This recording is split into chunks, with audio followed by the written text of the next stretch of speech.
So, hello and welcome to another episode of the Happiness Revolution, where I talk about things that will change your life and change the world. Because when you change your own life, you become more capable of understanding how the world can change and then affect the world. Because if you don't really know how the world should change and can change and really understand the underlying principles of human nature and all that kind of stuff, you can't really change the world. You're just shooting in the dark.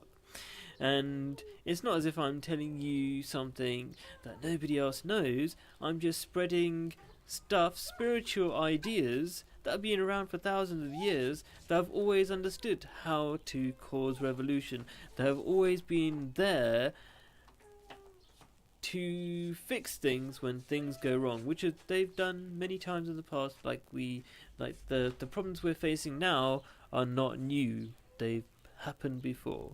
We've had tyrannical governments and pharaohs of different types throughout the ages. Anyway, so this video is talking about, if you're really serious about changing the world, what will you do? If you're really serious.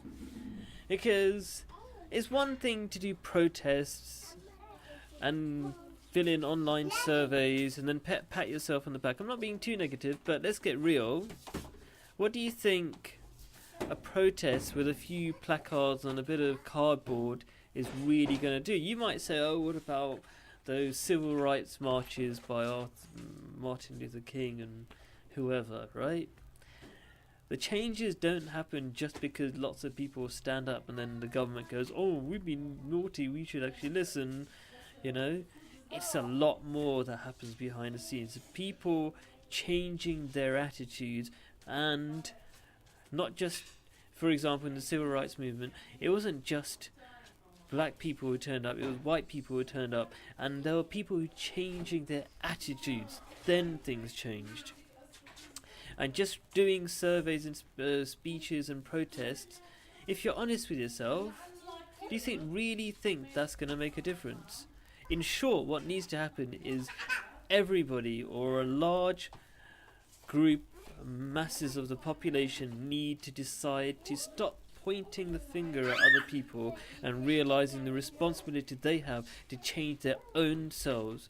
Let me explain that a bit better and make it clearer why that needs to happen. Look at the problems in the world. The problems in the world aren't just, there's starvation and stuff like that. There's widespread alienation that you cannot blame the government for. When I say widespread alienation, it's the kind of stuff I've been talking about in the big cities, where people don't make eye contact, where there's loneliness, when neighbours don't talk to each other. Can you really blame the government for that?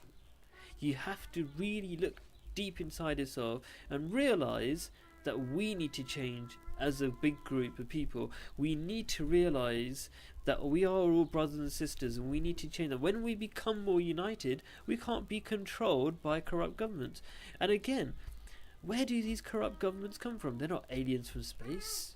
They're people who represent us. They are from us. So if we're corrupt, we shouldn't expect corrupt government. Not corrupt governments. So that's a short kind of talk on what needs to happen. What needs to happen is our willingness to take the truth wherever it comes. And right now we're not willing to take the truth wherever it comes. Like, for example, if I say I tell you that to change the world you just need to believe in God. And that's not far from the truth, by the way. You would immediately go, no, I don't want organised blah blah blah religion, I don't want this, that and the other.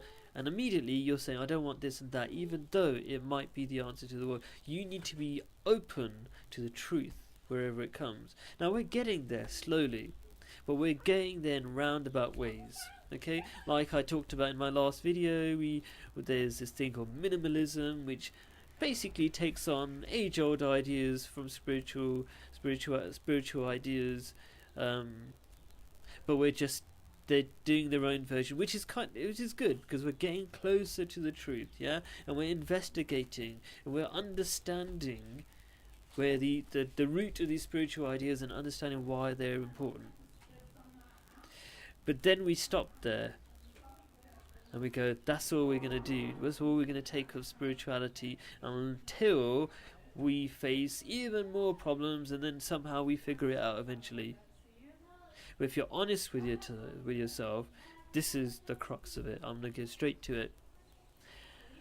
God does exist. And if you're honest with yourself, and all you do is look at the probabilities, that God exist or not God exist. Life on earth is so improbable to have happened by just God existing doesn't mean evolution doesn't happen. Just forget all these ideas. Just ask yourself, if there's a God, okay, he's just got all these different mechanisms.